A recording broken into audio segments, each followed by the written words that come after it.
Franz Kafka, who never married and had no children, walked through the park in Berlin when he met a girl who was crying because she had lost her favorite doll. She and Kafka searched for the doll unsuccessfully. Kafka told her to meet him there the next day, and they would come back to look for her.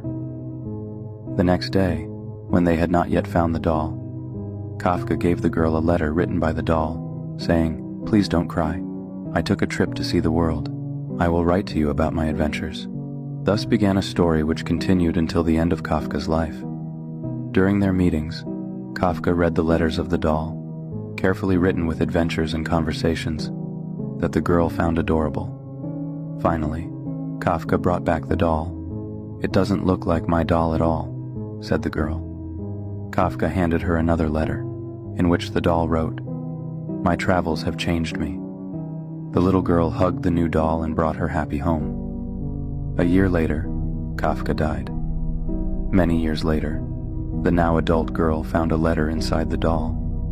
In the tiny letter signed by Kafka, it was written, "Everything you love will probably be lost, but in the end, love will return in another way." In another story, Franz Kafka wrote a letter to his abusive father. In that letter he said, "I would have been happy to have you as a friend, as a boss, an uncle, a grandfather, even as a father-in-law.